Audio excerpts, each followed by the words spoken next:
Frère Franck, bene data 2 Frank Corinthiens chapitre 4, abikorinto wa kabiri igice cya kane murongo wa 5 na 6. versets 5 et 6.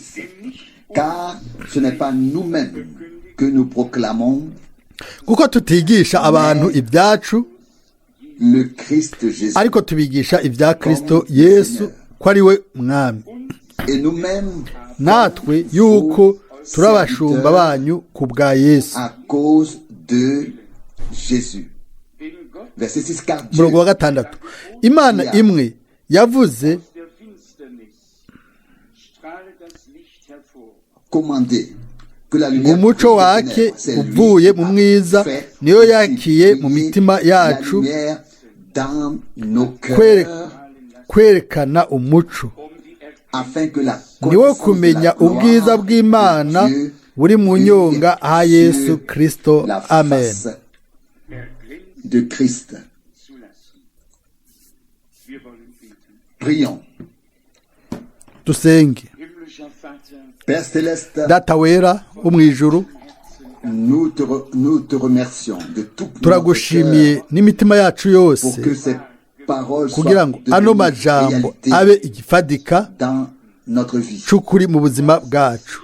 Tu as fait resplendir la lumière de la gloire de Dieu sur la werekanishije face de umuco Jésus. w'ubwiza bw'Imana mu maso ha Yesu Kristo. Le soleil de la Izuba grâce ry'ubuntu resplendit.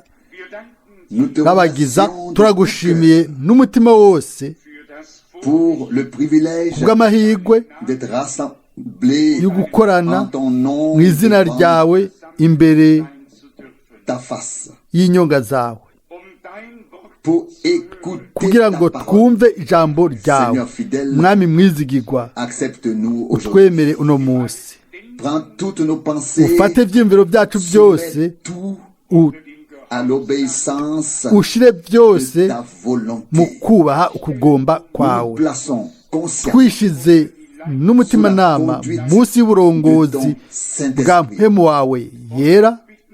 et te prions Turagusavye que ton sang amaraso précieux yawe et saint y'igiciro kandi yera purifie et efface toute yoze kandi akureho faute, amarabaga yose, amakosa yose, ibyaha byose, afin kugira que ngo nous puissions dushobore entrer dans kwinjira ta présence. kuza imbere yawe. Mana mwizigirwa, Devant toi, nous devons imbere tous yawe proclamer. twese dutegerezwa Nous gutangaza avons des lèvres impures dufise iminwa yanduye, tubaye mu bwoko aux lèvres bw'iminwa impures. yanduye. Veux-tu maintenant None ubu uragomba gukora purifier kweza et sanctifier nos cœurs n'ukoza et nos imitima yacu lèvres n'iminwa yacu, et les consacrer hanyuma iyo yeguriye sainte présence. inyonga hawe hera. Comment te remercier pour tous mes Et frères Seigneur, et toutes mes sœurs. tugushimira ku bwa bene data bose na bashiki bacu bose, mbega inyota ikomeye Pour être en communion avec toi, yuko dukorana nawe hanyuma tugakorana natwe. de Turagusavye bénir également uhezagire les nouveaux venus. abashasha bose biyongeye ko. C'est encore le temps de la grâce. Turacari mu gihe c'ubuntu, Et nous te prions turagusavye ensemble twese hamwe de nous aider udufashe à récolter la moisson. kwimbura ivyimburwa. Tu dis, Uravuga la moisson uti est mûre, ivyimburwa ni vyinshi bireze, mais peu ariko nombreux sont les ouvriers aba- fidèles. Bénis nous maintenant abakozi ni bake. et sois Mwami avec nous Mana yizigiwe, par ta grâce. uduhezagire Que le wane fruit natwe kubw'ubuntu, de ce service ivyamwa soit bya trouvé kino gikorwa c'Imana bizoboneke mu bihe bidashira. Réponds aux questions, Wishure ku bibazo, résous les problèmes, utore sauve ceux qui sont perdus, inyishu y'ibibazo, guéris les malades. ukize abazimiye, ukize abagwaye, ubohore ababoshwe, ushire hejuru izina ryawe, wemeze ijambo ryawe. T'en remercions. Turabigushimiye, uri wa wundi Hier, ejo aujourd'hui uno munsi, et le même kandi uri wa wundi dans l'éternité. mu bihe bidashira. Alléluia. Haleluya. Amen. Amen. Cet après-midi, Kuno muhingamo nous renoncerons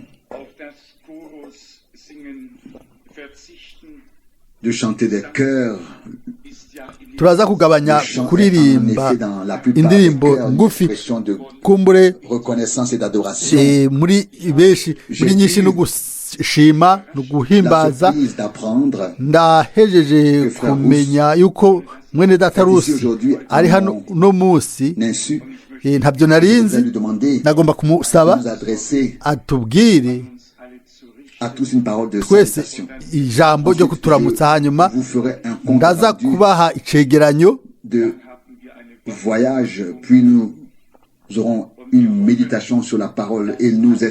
cyo mu rugendo, hanyuma twese turaza kumva kwihweza ijambo ry'Imana. Mbere nabo bari hano ubwa mbere baraza gukorwa ko baraza guhamagarwa n'Imana. Mwene data Rusi, n'amahirwe akomeye kuri jewe kuba ndi hano no munsi. Ndabaramukije mwese mu buryo bw'abavukanyi mu izina ry'igiciro ry'umwami Yesu Kristo. Ndafise amashimwe ko dushobora gusubira kubonana. Sinkuze kuza hano kenshi, no munsi sinari kuza hano, ariko marume aragwaye cyane, yaranezerewe kumbona, nico gituma nakoze bino birometero 100 birenze ngo nze hano. Mwese ndabifurije imigisha y'Imana nzima. Nagomba kandi kubaha indamukayo za mwene data Schmidt. Namubwiye yuko nza kuba ndi hano no munsi izirici. Arabaramutsa mwese mu buryo bw'abavukanyi. Imana ibahezagire iryo sengesho ryanje. Amen. Mwene data Frank, byari bigufi cyane.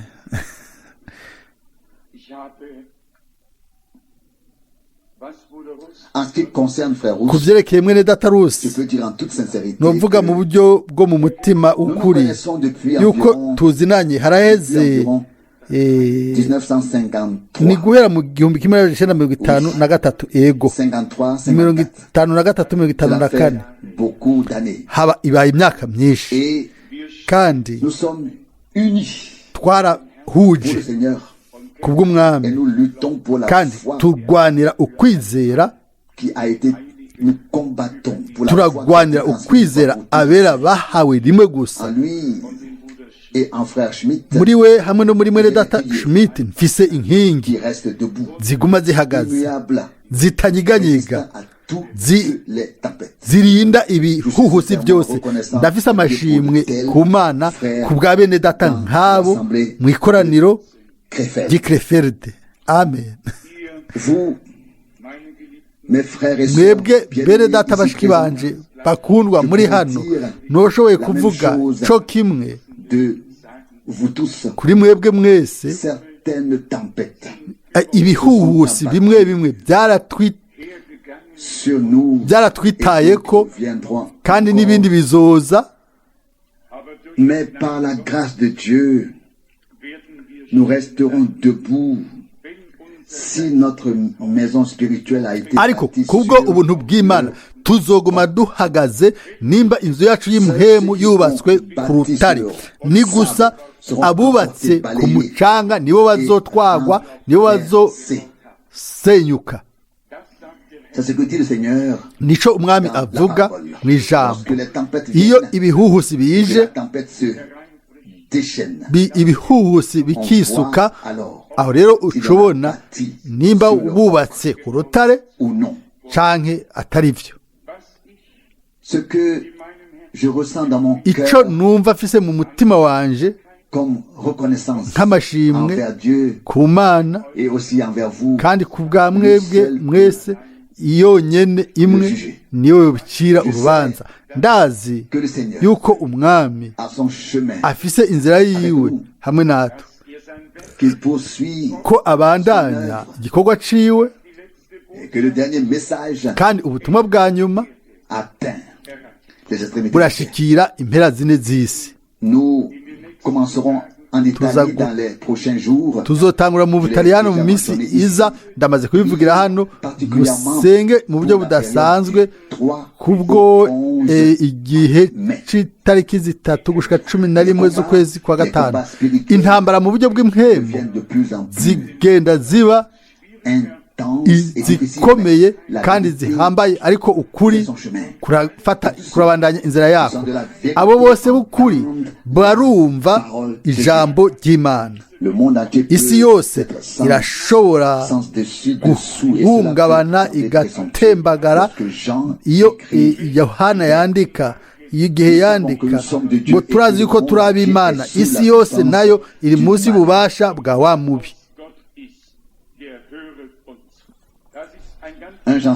Yohana wa mbere 5:19 ngo kandi uw'Imana aratwumva. Ni ukuvuga biragoye kuvuga, ariko ni iby'ukuri.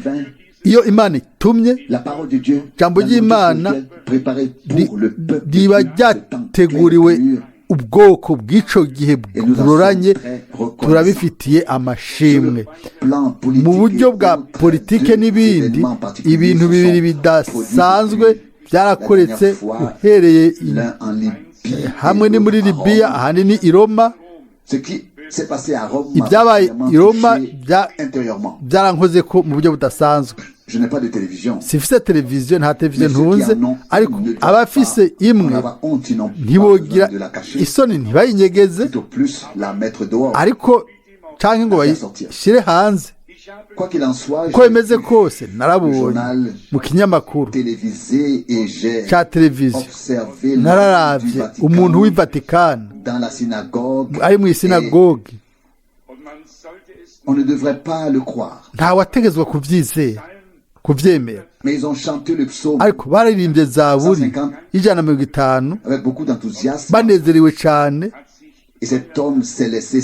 Uwo mugabo yari yaretse baramuririmba mu isinagogo. Sinzi rero ico bakora. Urashaka kubona uno munsi iyo igihe ubukozi byabona bibiri buzokorekera inyuma y'izamurwa rwa rusengero bagasubira kubaka, ingene bizoba byoroshe kuri urya mugabo kugira urugendo hanyuma agatanguza mu buryo bwiza rujya rusengero. Hazoba rero igihe niho umwami azomukubita impwemu zivuye mu kanwa kiwe, kuko aho azoba ageze kure. Ariko tuzosubira twandike kuri ivyo bintu mu buryo bw'inyigisho no mu buryo bwa gihanuzi, ariko ntibyo kunzwe kuvugwa, ariko tuzobyinjira mu bwina kugira ngo bose bamenye neza ingene ibintu biriko biragenda. Murazi neza yuko Imana twebwe tutanabikwiriye, tutanabibereye, ntiyaretse ijambo ryayo rihishuwe ngo rigume mu maguru yacu, ariko ryagiye mu mitima yacu. Nta na kimwe twobikorako, kubera puissions aujourd'hui considérer les événements prophétiques du point de vue divin. No musi dushobora kubona ibintu bya gihanuzi tukabibona Imana ibitweretse. Nico gituma by'ukuri mu bwina dufise amashimwe ku mwami kubwo ubukozi bwa mwene data Branham. Sans ce ministère prophétique, ubwo bukozi bwa gihanuzi iyo butabaho ntitwogize umuco na mukeye kuri ivyo bintu byose, twotangaye nk'abandi bose, twosobanuye uko umuntu yobikora nk'abandi bose, ariko kandi ntitwomenye duhishuriwe ico bisobanura. Iyo wumva hanyuma abantu bariko baravuga ikimenyetso c'igikoko, bakavuga mu buryo buciye bugufi ngo umuntu atubaha isabato, bafise ikimenyetso c'igikoko. Hariho ugwijiji mu bita abakristo bose. Imigenzo n'ivyiyumviro biratangazwa. Isabato n'isabato, ikimenye igikoko n'igikoko, umuhanuzi w'ikinyoma n'umuhanuzi w'ikinyoma, cyose kimwe cyose gifise ikibanza cacu. Mvuze ivyo gusa kugira nshimike ikintu kimwe. Dufise amashimwe ku Mana. Basi jewe niko bimeze, ariko nanjye nizera ko namwe mwese mufise amashimwe n'umutima wacu wose kubwo guhishurirwa amabanga yari yagumye anyegejwe lesquels on ayo abantu twibaza ko umuntu akibaza uno munsi nta n'umwe agomba kwibaza cyangwa ngo agire icyo bikora ko byose birafoboye kuko igihe cyo gusohoza cyarashitse iminsi yose twamye tubivuga ubuhanuzi bwa bibiliya ntibukeneye ubusobanura butegerezwa ahubwo kubonwa mu gihe busohoza bukemerwa hanyuma umwe wese akabugiramo ubuzima nk'uko twabigenewe. Imana yemeza irashinga inta yuko yasohoje ijambo ryayo mu gukora ibyo yasezeranye.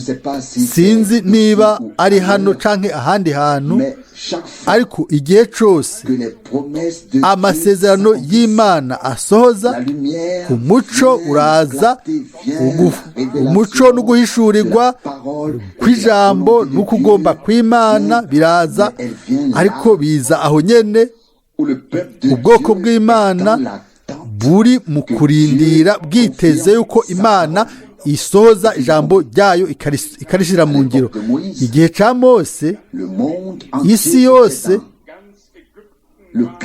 yari mu kajagari, Egiputa yose yari yuzuye umwiza. Ibyanditswe byera biravuga ngo wari umwiza umuntu yokorakora, ariko aho Isirayeli bari n'isezerano, umuhanuzi, byose iby'Imana yari yateguye, ibyo yari yaragenye, hariya hariyo izuba ryiza, hariyo umuco, hari gufoboka, hari ijambo ry'isezerano, hariya hari ukuni kuhoraho ageze, hariya Imana yakoreye.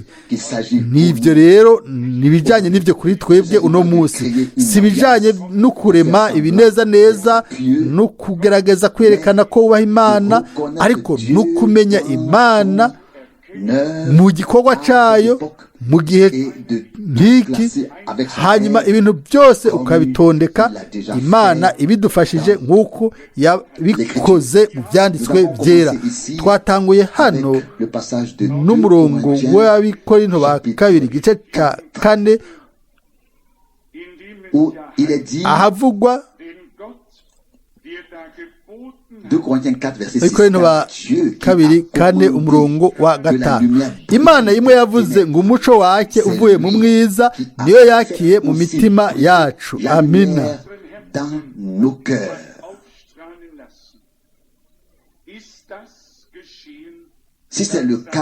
Nimba ariko bimeze, vuga amina. Amen. Haleluya. Imana yakije umuco wayo mu mitima yacu. Qu'a dit le prophète Isaïe à l'époque? Umuhanuzi wavugishwa n'Imana Yesaya yavuze iki muri kiriya gihe?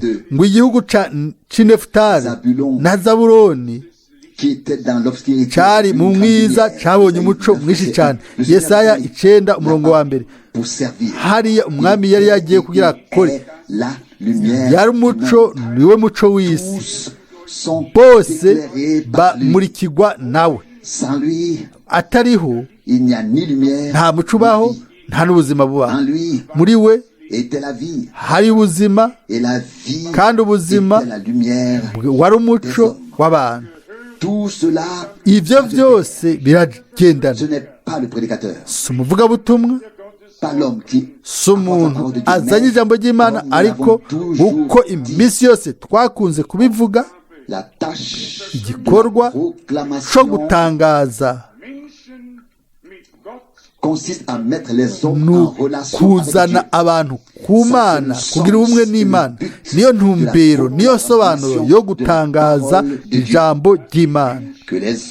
Abantu bashirwe mu bumwe n'Imana ku bwa mpwemu n'ijambo, kugira ngo kubwo bumwe n'Imana ku bwa mpwemu n'ijambo n'umuco babihabwe.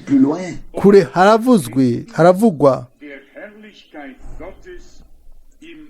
afin que la connaissance de la gloire de Dieu brille sur la face de Christ. kumenya ubwiza bw'Imana buri mu nyonga ha Yesu Kristo. Reka tugere muri Timoteyo wa kabiri, Timoteyo wa kabiri igice ca 4 nagomba gusoma amajambo yo mu byanditswe ngo shimike kuri ibi. Raba ibivugwa ku murongo wa 16. Timoteyo wa kabiri 4:16 na 17. Mwiburana ryanje rya mbere nta wanyikije, ariko bose barantaye icompa ntibabiharugweko. 17. Ariko umwami wacu niwe yampagarikiye, arandemesha kugira ngo ubutumwa buvugwe nanje butagabanije, abanyamahanga bose babwumve. Abanyamahanga bose babwumve. Ikintu kindaje ishinga hano gihambaye nuko naho abavuga butumwa n'abantu bohava bakagenda ntibashobore gukurikira ico Imana iriko irakora muri kino gihe. Ndashobora kandi twese turashobora kwemeza tukavuga tuti ariko umwami wacu niwe yampagarikiye. Amen. Niwe yampaye inkumi, arandemesha kugira ngo ubutumwa buvugwe nanje butagabanijwe. Amen. Iyo nsomye ijambo hiri, numva nuzuye amashimwe. Murazi naho inzira y'abakozi b'Imana b'ukuri yari inzira y'umujanyi y'umuntu agenda ari wenyene, igenda ahantu hameze nabi kandi yo kudatahurwa. Umwami wacu aravuga ati, none nihe mwabonye umuhanuzi uwo mutahamye canke intumwa y'Imana iyo mutishe? Uhereye ku maraso ya Abeli gushika ku maraso ya Zakariya, amaraso yose yaramenywe. Matayo 23:35.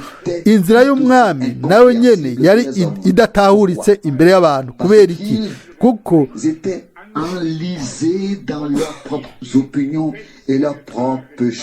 bari biboheye mu nzira zabo n'ivyumviro vyabo. Uno munsi turi hano kugira ngo dusohoke tuve mu nzira zacu, hanyuma dushobore gushika kuri wawe ntiyashobora kuvuga ubwiwe ati, ni jewe inzira, ukuri n'ubugingo. Amen. Niba Imana yoshobora gusohora uno munsi umuntu wese ikamukura mu nzira ziwe, mu vyiyumviro vyiwe no mu nyigisho ziwe bwite, ikamukura mu bintu vyiwe byose byakajewe, kugira ngo imwinjize, imutereke mu vy'Imana. Aho rero ico gikorane coba cari gifise akamaro kanini. Tugire mu mitima yacu ego ku Mana, ego ku ijambo ry'Imana. Tumubwire ducecetse tuti, mwami nunyereke inzira yawe, ndashaka kuyicamwo. Bishurire ijambo ryawe, ndagomba kuryizera. Amen. Niba tumeze gutyo, dufise umutima nk'uwo imbere y'Imana yacu, iyo ijambo ry'Imana ritangazwa, aho rero ndabibabwiye, Imana izotanga umugisha wayo kandi izofasha, kuko ijambo ryayo ntirishobora kuyisubirako ubusa, rizosohoza ico ryatumwe gukora. Muri Timoteyo wa kabiri mu gice ca mbere aranditswe ku murongo w'9. Timoteyo wa kabiri igice ca mbere umurongo w'9 gushika kuri 11. Qui nous a sauvés et appelés d'une sainte vocation, non à cause de nos œuvres, yadukijije ikaduhamagarisha umuhamagaro wera udatewe n'ibikorwa byacu ariko utewe n'uko yabigabiye ubwayo kandi utewe n'ubuntu bwayo twaherewe muri Kristo Yesu ibihe byose bitaraba ariko none bwaseruwe n'ukuboneka k'umukiza wacu Yesu Kristo yahinduye urupfu ubusa ubugingo no kutagipfa akabiserurisha ubutumwa bwiza. ubwo butumwa nabushiriweho kuba umuvuzi wabwo n'intumwa n'umwigisha. Yesu Kristo umwami wacu yaduhamagaye mu ibango ryera. Ndizera yuko uwo muhamagaro w'Imana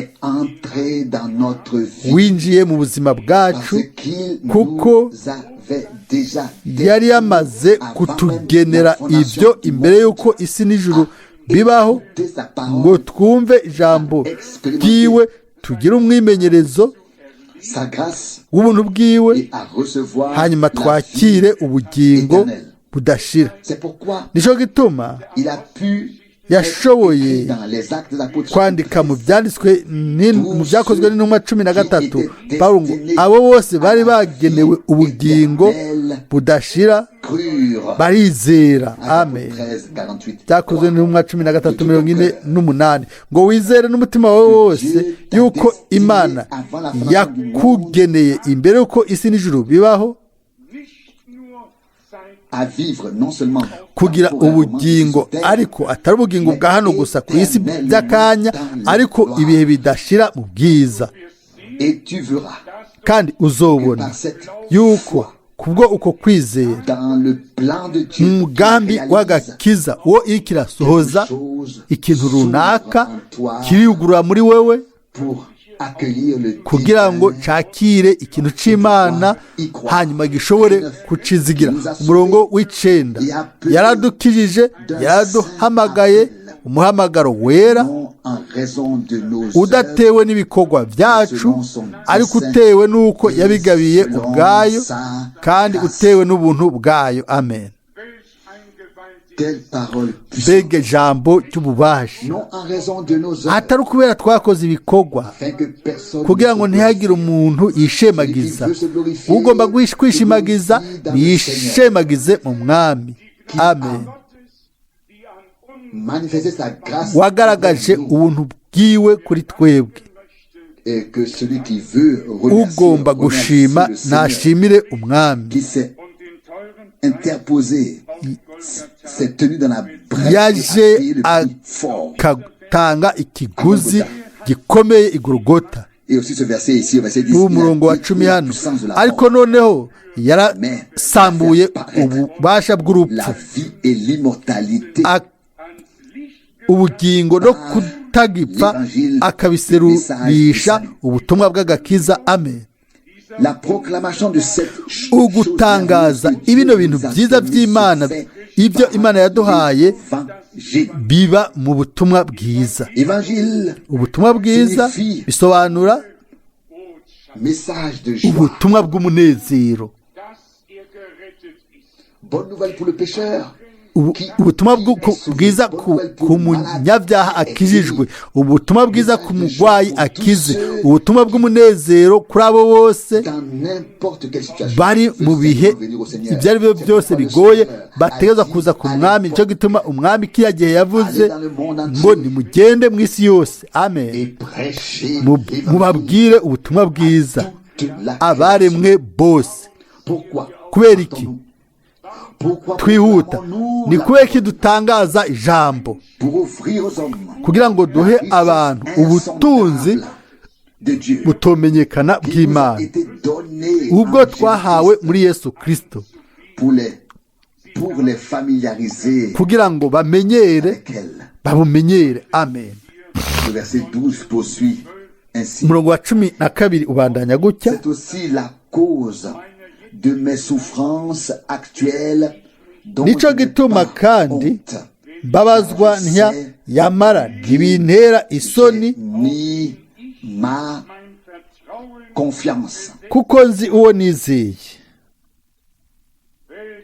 Quelle parole! Mbega ijambo ryiza cyane. Chers frères, Mwene data mukunda, chères sœurs, mushiki wanje mukunda, chers amis, mugenzi mukunda, aujourd'hui, uno munsi nous voulons aussi le dire avec turashaka certitude. kubivuga n'umutima w'ukuri En urimwo qui j'ai mis ukwemeza. ma confiance. Nti ndazi Je sais uwo nizigiye, en qui j'ai mis ndazi ma uwo confiance. nashizemwo ivyizigiro vyanje, Et Dieu kandi Imana est fidèle. niyo kwizigirwa, Il tient ses promesses. igumya isezerano ryayo.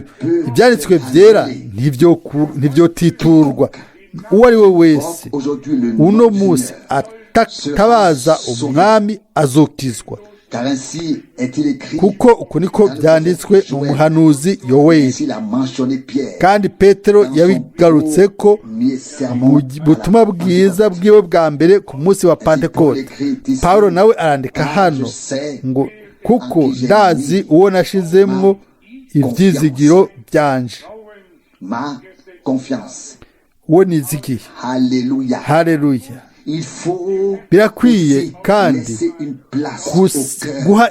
gusiga ikibanza mu mutima Prononcer avec confiance un kugira ngo Alléluia. umuntu avuge aleluya na amina, uguhimbaza Imana, Et dire gloire à Dieu. vuga ati Imana ihabwe amashimwe, Gloire à ton Dieu. nawe dans ton ubibwire cœur. Imana yawe mu mutima wawe Seigneur, uti mwami, je sais en qui j'ai ndazi uwo nizigiye, uwo nizeye, en qui ndazi j'ai mis uwo ma confiance. nashizemwo ivyizigiro byanje. Si nous avions mis notre confiance Niba twashize en ivyizigiro nous-mêmes, byacu muri twebwe nyene ubwacu, en toi, muri en jewe nous, no muri wewe nous canke mu bandi, et nous aho serions tuzo devenus honteux. tuzomaramara, bizodukoza isoni.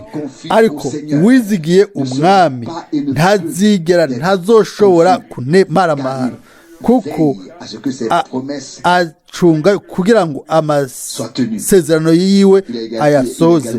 Haranditse kandi hano ku murongo wa 12 ati nico gituma kandi mbabazwa nke yamara ntibintera isoni, kuko nzi uwo nizeye, kandi nzi ntakekeranya yuko ashobora kuzigama ikibitsanyo namubikije gushika kuri wa munsi. Kandi uwatanguye igikorwa azogiheraheza. Arashobora gukiza, arashobora kurinda, arashobora gucunga, arashobora kandi guhagurutsa n'uwaguye, arashobora gukomeza amavi aregarega, arashobora gushikamika amaboko aregeye, arashobora gukora byose. Tumwizigire uno munsi, tumufatire ku ijambo, tumubwire tuti mwami, twaje kugira ngo dukomezwe nawe, amen, kugira ngo duhezagirwe nawe. Turi hano kugira ngo dusubire tukumenye, tukugiremo umwimenyerezo ukundi gusha. Ese ingene twokwifuje twese ubumwe bw'ibwina n'Imana yacu, umwimenyerezo mushasha hamwe n'umwami wacu, utugira bashasha b'umunezero buzuye imbere, ubushizi bw'amanga bushasha yuko umwami ari kumwe natwe, ko twagiriwe ubuntu imbere yiwe, mu nyonga yiwe. Turamaze kandi kubishimika ko hano nk'uko Mose yabivuze mu Kuvayo 33,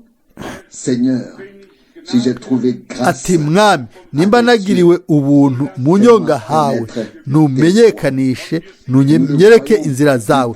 Turabona ko guhera mu minsi ya Aburahamu mbere n'imbere yaho, Imana yamenyekanishije inzira zayo, izimenyesha abasavyi bayo bose. Mu Itanguriro 18 murongo wa 17 turashobora gusoma amajambo y'umwami ati, ni gute hisha aburahamu je vais faire. icyo ngiye gukora. Notre Dieu mana ne yacu fait rien nta na sans kimwe avoir ikora révélé son dessein idahishuye imigabo n'imigambi yayo abahanuzi babwishwa nayo. Amosi 3:17. Et le Seigneur umwami est et reste le même. aracari wa wundi, aguma ari wa wundi, Et dans le yaba mu isezerano rya kera no mu isezerano rishasha. Ese ingene ari byiza gushobora kuvuga mu bwina bw'umutima wawe uti Yehova wo mu isezerano rya kera est Jésus niwe Yesu dans le Nouveau wo mu Testament. isezerano rishasha. Amen. Grand je suis. Ndiho mukuru, umwami wavuze akabwira umuhanuzi, hanyuma Fait chair. akambara umubiri ngo aducungure twebwe turi muri uno mubiri w'inyama. Lisons le chapitre Dusome 22. igice cya 22. Donc Actes des Apôtres chapitre 22. byakozwe n'intumwa 22 umurongo Il wa y a 6. là 3 mots qui m'ont touché harimo lorsque j'ai lu ce amajambo passage 3 yankoze ko auparavant. igihe nasoma ayo majambo. Actes byakozwe n'intumwa des Apôtres chapitre 22 verset 6. 22 umurongo wa 6. Cela arriva là. Ces 3 mots ibyo byashitse ngaho. continuons notre lecture. ayo majambo yakoze ku mutima wanje. Reka tubandanye gusoma. Cela arriva là. nuko nkigenda shitse hafi y'i Damasiko, Là-bas et que j'approchais de Damas. hari nko mu mashoka. À midi, une lumière umuco uhambaye uza giturumbuka uvuye mu ijuru. Ces 3 mots en particulier. ayo majambo mu buryo Cela budasanzwe arriva là. ngo ivyo byashitse hariya. Nous devons connaître dutegezwa kumenya un jour, umunsi, isaha, ahantu aho twahuriye by'ukuri n'umwami, aho twagize umwimenyerezo wacu n'umwami. nous devons dutegerezwa kumenya gushobora kuvuga tuti ivyo byashikiye harya.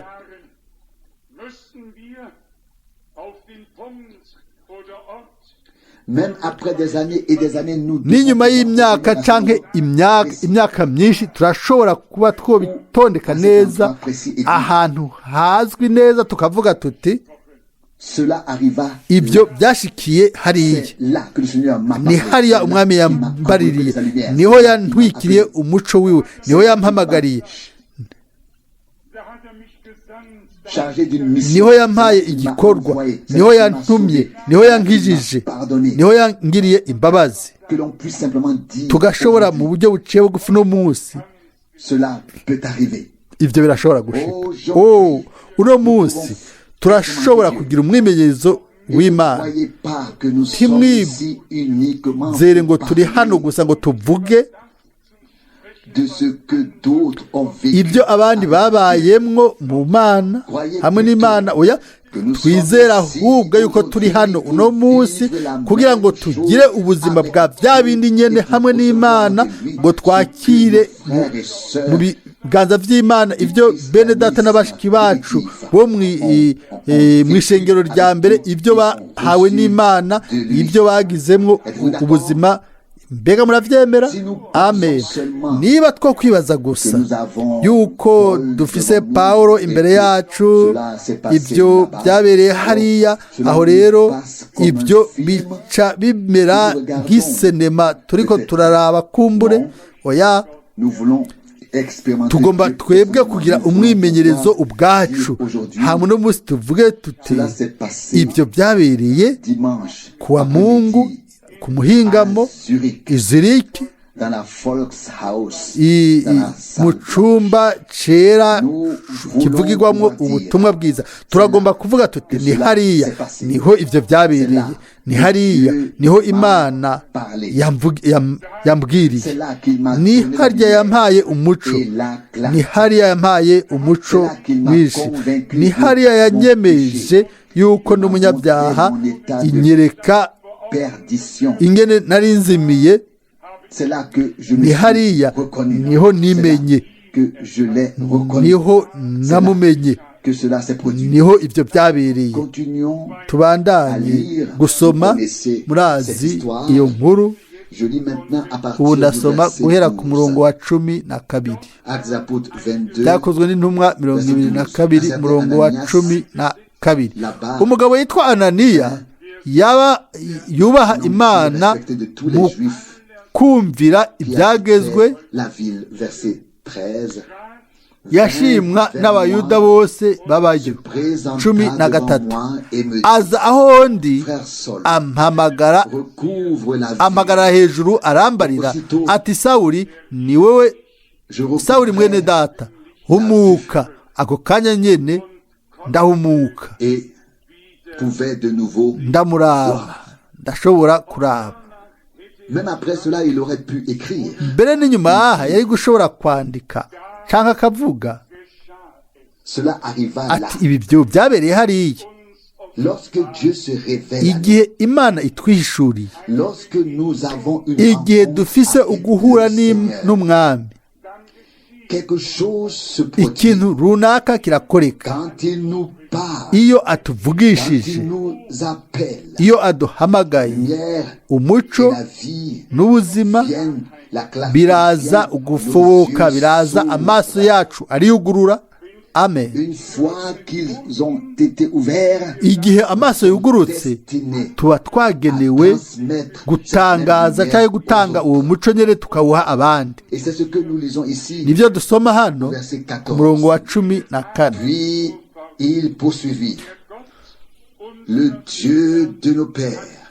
Aravuga ati Imana y'abasogokuruza yagutoranirije kumenya iby'igomba no kubona wa mugororotsi no kumva ijwi riva mu kanwa kiwe. Amen. Mbega ubuhanuzi, mbega ubuhanuzi bwiza. Ananiya yari karavugishwa, yari umugabo yari afise ubumwe n'Imana, yaremera akarongorwa na mpwemu yera, yashobora gukoreshwa nk'igikoresho mu biganza by'Imana, ivyo mu buryo bw'inkomezi. Hano ni byiza ko twoshimika mu buryo budasanzwe byanditswe hano ngo yagutoranirije kumenya iby'igomba. Byakozwe n'intumwa 22:14. Ni gute byoshoboka gutangariza ukugomba kw'Imana abandi nawe utakumenye ubwawe? Ni gute byoshoboka yo kuvuga ijambo ryavugishijwe mu nkuru z'agakiza mu gihe Imana itabihishuriye ikabyerekana, ikerekana amabanga yanyegejwe? Nimunyemereye nongere ko hano yuko Imana yageneye mwene data Branham gushira ahabona igice c'ubuhanuzi n'inyigisho muri runo rungano. Amen. No kwemeza yemeje ubukozi bw'iyo mu buryo butogeranywa na gato, kugira ngo abantu bose bakeneye kwizera bizere, kuko batumvise amajambo gusa, ariko kandi barabonye, bagira n'umwimenyerezo w'ukwemezwa gushinga intahe kw'Imana, nk'ugushinga intahe n'ukwemeza. Nubwo biri uko, umwami aravuga ngo nta muntu n'umwe yoza kuri jewe kiretse data amukweze, amuhamagaye. Kubera iki twe twaje? Ni ukubera twumvise ugukwegwa n'Imana. Ntitwoshobora kugarariza Elle devenait de plus en plus forte. hanyuma ngo tubandanye kuba abantu bakomeye. ubu rero turashobora kuraba inyuma tukavuga tuti ni hariya, ibyo byabereye hariya, Cela arriva là. ibyo byashitse hariya.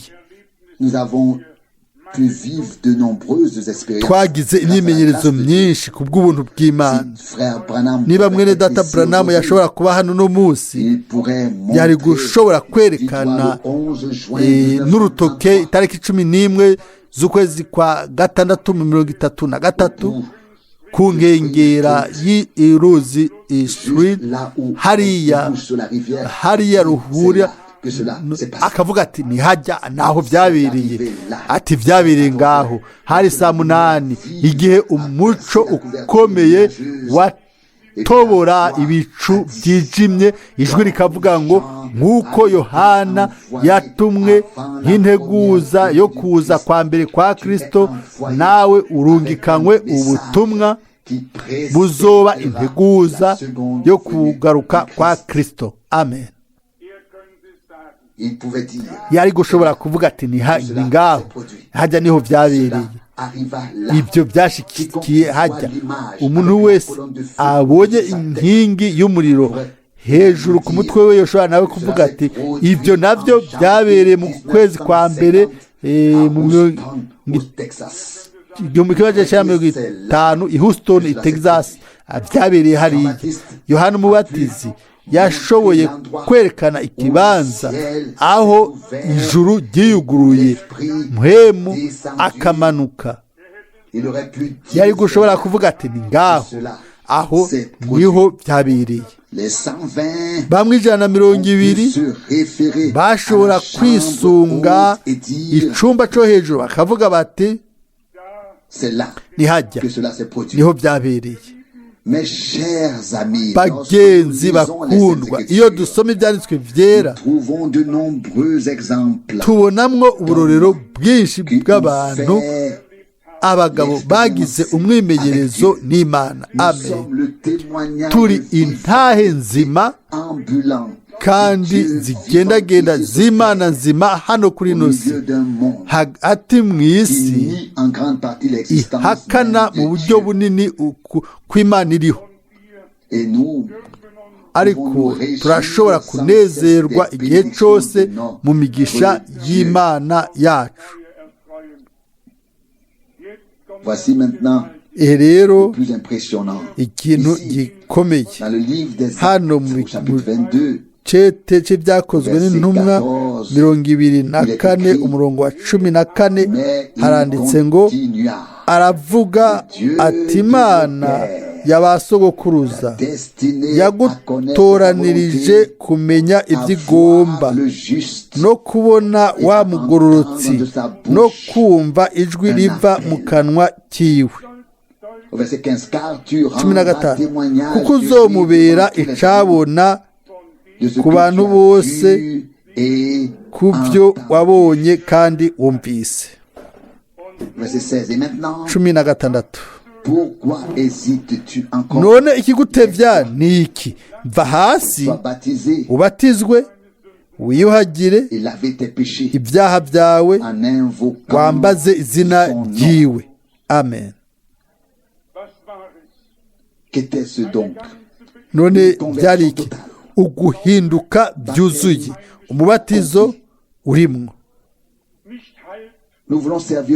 turashaka gukorera umwami atari igice ariko burundu, twitange wese.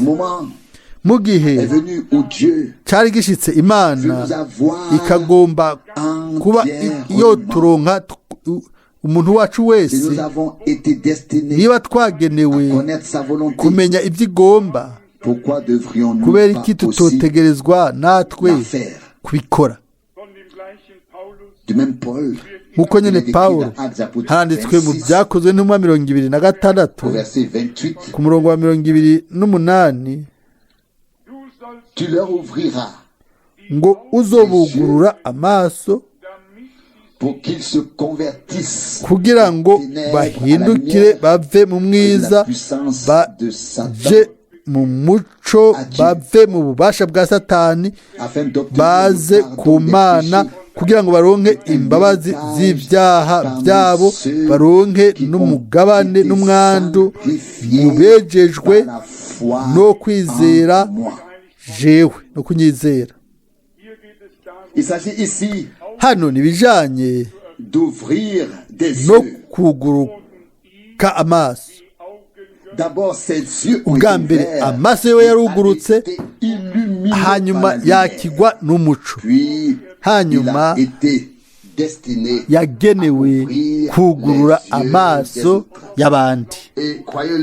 Mu byizera cyangwa muri kubyizera, ahantu hose aho ijambo ry'Imana rivugwa mu butumwa bwiza, kuko ryahishuwe, amaso y'abantu aruguruka nayo, barasigwa, barabona ibyo batoshobora kubona imbere yaho, barumva ibyo batari ko barumva imbere yaho. Amen. Imana mu by'ukuri yafashe ingingo y'uko kubwo gutangaza ubutumwa bwiza, umuco, ugufoboka, uguhishurirwa, byose bizanwe n'Imana munsi yo gutangaza ijambo ryiwe, mpemu wiwe ashobore gutambatamba hejuru y'igikorane kugira ngo afate ijambo agire rizima, umwe wese arimuhishurire, kuko ari bijanye n'igice c'ubuhanuzi mu nkuru z'agakiza. Nimunyemerere nsome hano umurongo wo muri Petero kabiri, igice ca kabiri. Petero, ijambo tuzi twese, Petero wa kabiri, igice ca mbere, umurongo wa 19. Ariko turafise ijambo ryavugishijwe, ryarakomejwe kurushiriza. Mugira neza ko murishira ku mutima, ni nk'itara ryakira ahacuze umwiza, rigakesha ijoro, rikagezaho ikinyenyeri co mu gaturuturu kizobandurira mu mitima yanyu. Amen.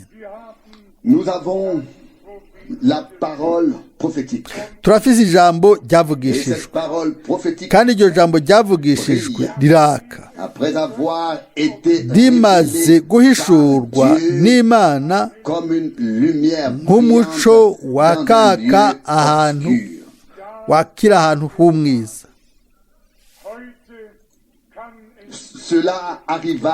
Ibyo byashikiye hariya uno munsi. Birashoboka yuko Imana yoduha umuco ukwiriye kugira ngo dutahure yuko tubayeho ubu mu gace ka nyuma k'ubuhanuzi mu nkuru z'agakiza z'Imana. Mu gitabo c'umuhanuzi Daniyeli mu gice ca 12, murongo w'umunani n'icenda, turasoma ibikurikira.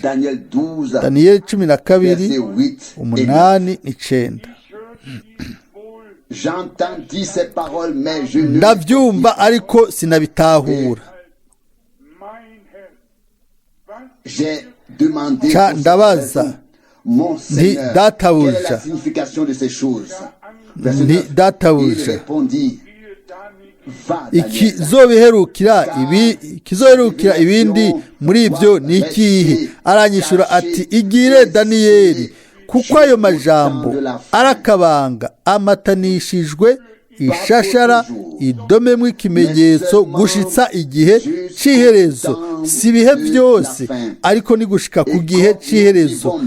Rero nk'uko uno munsi tubayeho mu gihe c'iherezo, turashobora kugereranya ijambo ryavugishijwe ririko rirasoza uno munsi hamwe n'ijambo ryavugishijwe. Turashobora kuraba ingene ibyo bintu byose bisohoza imbere y'amaso yacu. Arishura ati, Daniyeli,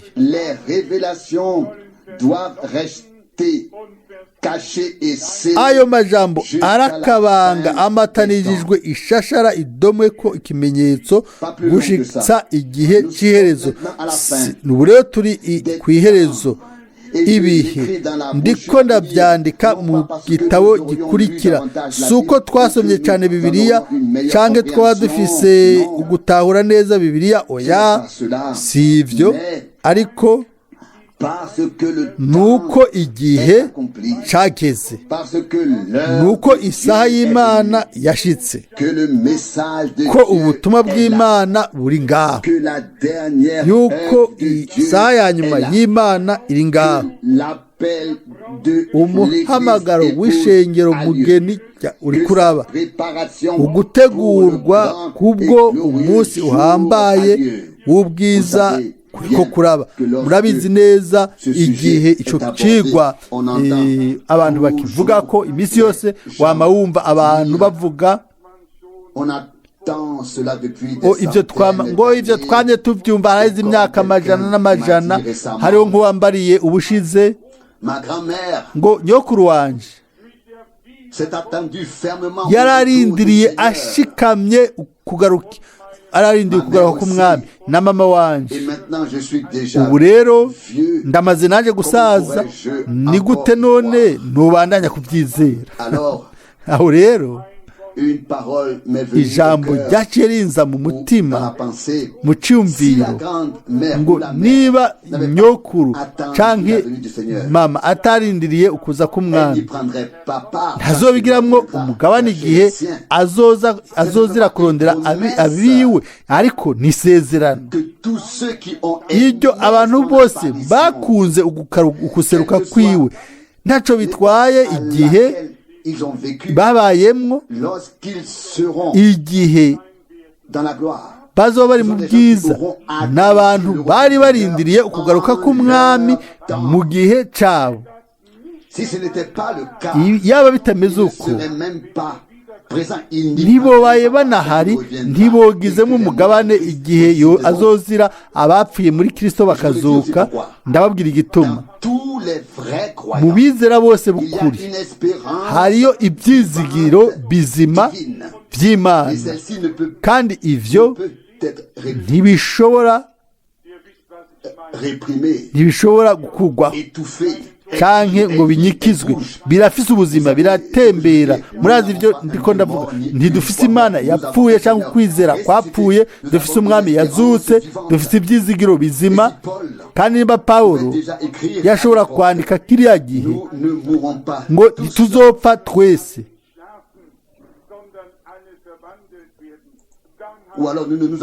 ngo ntituzosinzira twese, ariko twese tuzohindurwa. aho rero ntiyihenze, kuko ijambo ry'Imana ni iry'ububasha mu bihe byose gushitsaho ibihe bizoshikira mu bihe bidashira. benshi barasinziriye, ariko twe turacariho, turacafise ubuzima, turacari hano.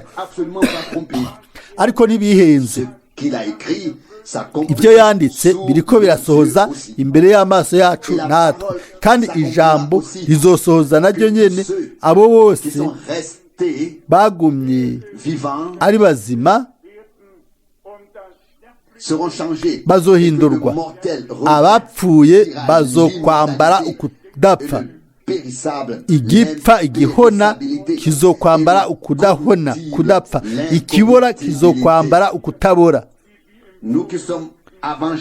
twebwe dukuze mu myaka, biranatugora hamwe n'umubiri wacu hano ku isi.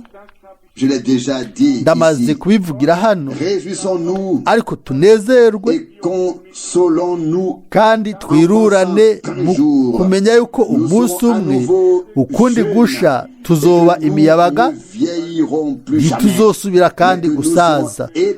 tuzosha tubaho ibihe bidashira turi kumwe n'umwami, atangwara, atamyitwarariko, atakubabazwa, atarupfu. ico ijisho ritigeze kubona, ico ugutwi kutigeze kumva, ikitigeze kuduga mu mutima w'umwana w'umuntu, Imana yarakiteguriye abayikunda. Ndashobora gutahura n'ibyo abo bose baraba bakabona imyaka 16 17 baravuga bati byobaye byiza yaba kandi narifise imyaka 16 oya nimuhagarike umutima. Twese niko tuzaba tumeze igihe umwami Yesu azogarukira. Tuzaba turi imiyabaga dufite amagara meza, ata kintu c'ikanda c'icaha no kubabazwa n'urupfu n'ibindi byose.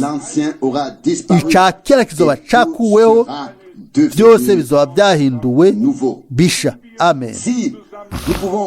Niba dushobora kuvuga mu ncamake ibyo twaravye hano kuno muhingamo, turashobora kuvuga tuti nihajya niho ibyo byabereye, nihajya niho nahuriye n'umwami, nihajya niho numviye ijambo ry'Imana bwa mbere. Amen. Nihajya niho neguriye ubugingo bwanje Imana. Amen. Nihajya niho namenyeye ukuri, nihajya niho Imana yugururiye umutima wanje, niho yanyugururiye amaso, nihajya niho yampereye umuco. Twoshobora kwandika amungane menshi n'impapuro nyinshi ku by'Imana yaduhaye n'ibyo twabayemwo hamwe n'Imana. Nihajya niho byabereye.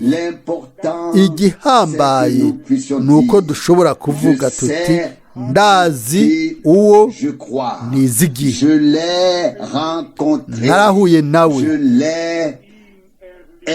naramugizemwo umwimenyerezo. Ni hariya, ni hajya, ibyo niho byabereye. Narabivuze ejo i Strasbourg. Singomba gusa kubona navuze ubutumwa bwiza, ndashaka no kuzobona gusubira kubona abo bose bumvise ijambo ry'Imana risohoka riva mu kanwa kanje ku ntebe y'ubuntu bw'Imana. Kandi naho niho inkomezi zacu zija n'amasengesho yacu no gutangaza kwacu byose ni kubw'iyo ntumbero, kuzosubira kubona umukuku w'abacunguwe, abakijijwe kubw'amaraso y'umwagazi, bateguwe bakambikwa nk'uko umugeni ashobora kugenda gusanganira umukwe wiwe. Titwoshobora gukora ibirenze kiretse kwizera Imana. Ntitwoshobora kwiyambika ngo twisige ubwacu twigire beza. Oya, ni umwami abikora igihe turonka ijambo ryiwe tukareka muhemu wiwe akorera muri twebwe akadukoresha. Imana iracavuga, iracabwira abantu, iracafise ugutangaza, kandi iracafise Ananiya, iracafise abandi bakozi bashobora gutumwa, ishobora gukoresha kandi igahezagira. Dushobore twese gushira ku mutima yuko abandi benshi bashobora guhamagarwa bagategurwa kubwa wa musi uhambaye mwiza. Kandi abo bose kumburi bakubiswe hasi uno musi bakundwa, twese turacari ku isi. Ntihagire umuntu n'umwe yizera yuko ku munsi wose hazohari umunsi w'izuba ryiza. Oya, ni mu bigeragezo hano ku isi niyo inzira ija kuri wewe. Etienne umwe yatewe amabuye n'intumwa n'abahanuzi nk'uko tumaze kubivuga, baciye mu nzira zigoye. Ntiturindire ku Mana, turindire ku Mana ibyo yaduteguriye.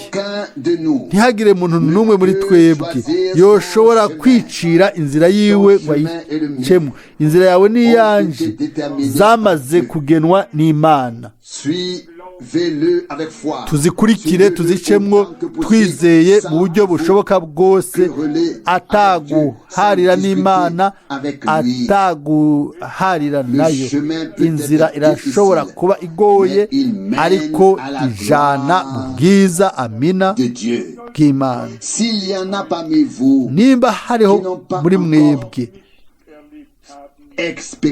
utaragira umwimenyerezo n'Imana, nimwumve ico Yesu umwami wacu ababwiye: nimuze kuri jewe mwebwe mwese abarushe abaremerewe, ndaza kubaha uburuhukiro bw'imitima yanyu, ndabagira abashasha. Dufise byose ku mwami wacu umucunguzi, niwe akiza indwara. Muri make ari ibyo dukeneye byose tubifise muri we. Ibyanditswe byera biravuga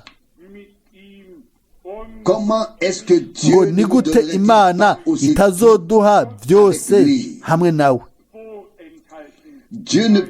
Imana nta na kimwe yotwima, oya, irashaka kuduha ibyuzuye, kuko umwami yaravuze ati: naraje kugira ngo bagire ubugingo, babugire busagutse. Turarindiriye ku Mana ugusubizwa kuzuye imbere yo kugaruka k'umwami n'ibijanye n'ico byose, kugira ngo ububasha bw'Imana bushobore kugaragara nk'uko ijambo ry'Imana ryagaragaye. Murazi neza yuko Imana itigera irungika ijambo ryayo ryonyene, irungika ijambo ryayo ngo itwereke ibyo igomba gukora, kandi turizera ijambo ry'isezerano, hanyuma turaribona risohoza. Mbere n'igihe dutegerezwa kurindira, turumva abahanuzi bo mu isezerano rya kera bavuga bati: ubuhanuzi nibwatebagana, muburindire kuko ntibuzoteba buzosohoza. Turindira ibyo Imana yadusezeraniye. Turazi uwo twashizemwo ivyizigiro vyacu, kandi nta muntu n'umwe azomaramara.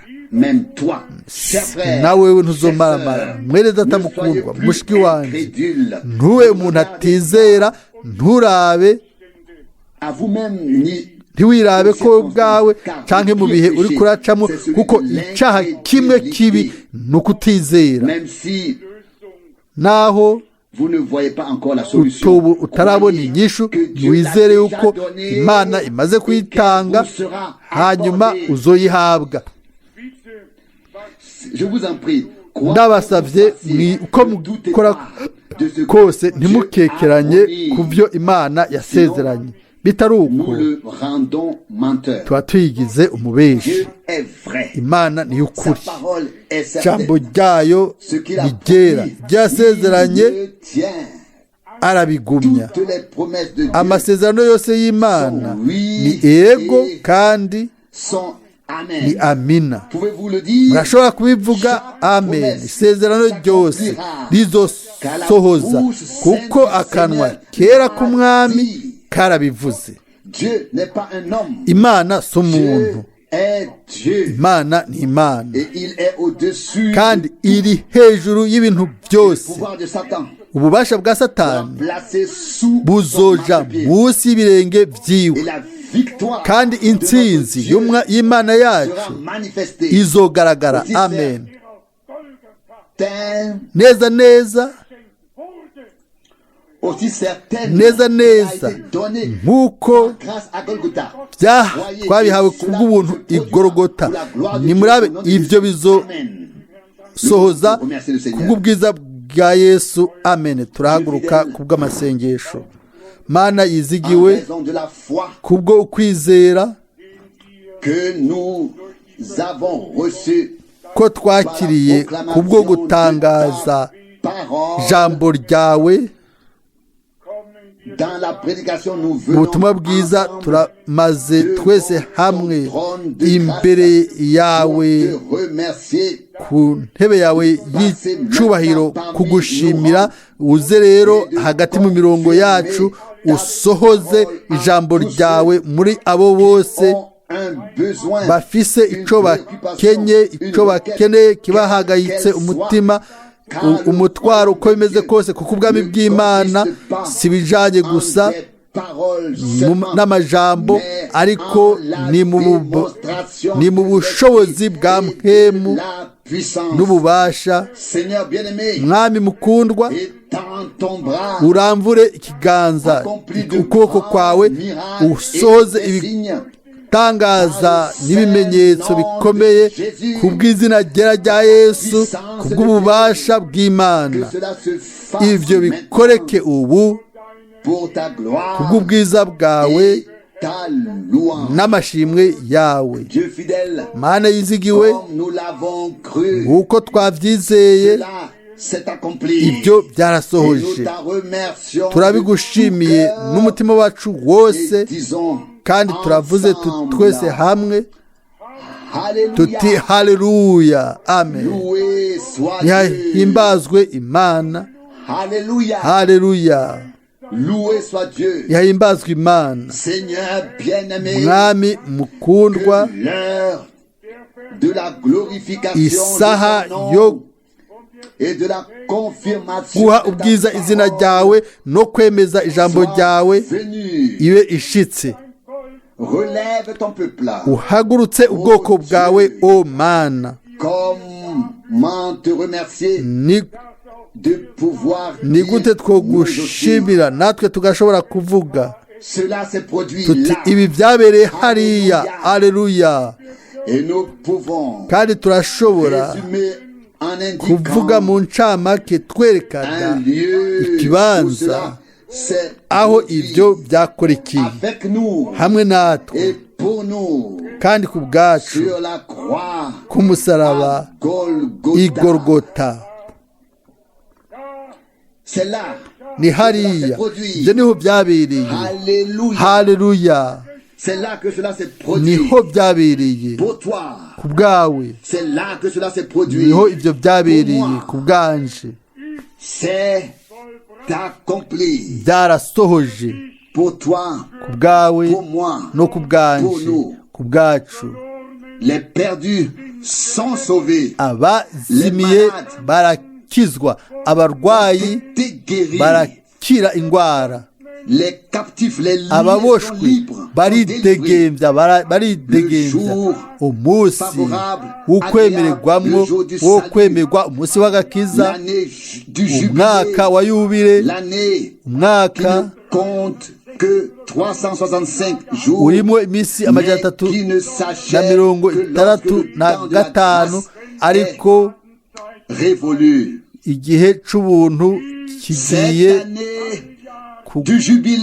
umwaka wa yubile,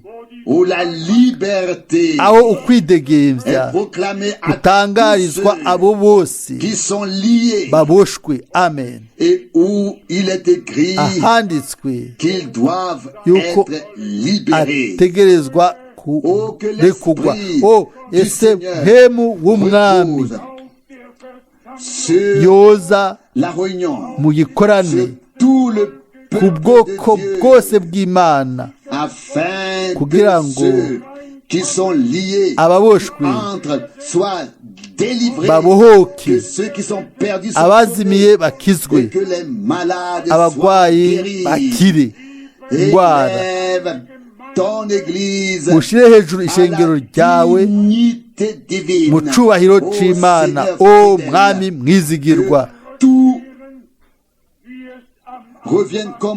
Byose bisubire kumera nk'uko byari biri ku ntango. O turagushimiye kuko ibyo byarasohoje hariya. O Golgota w'ubwiza, wo mucunguzi w'ubwiza, mwami w'abami, mwami aganza abandi bami.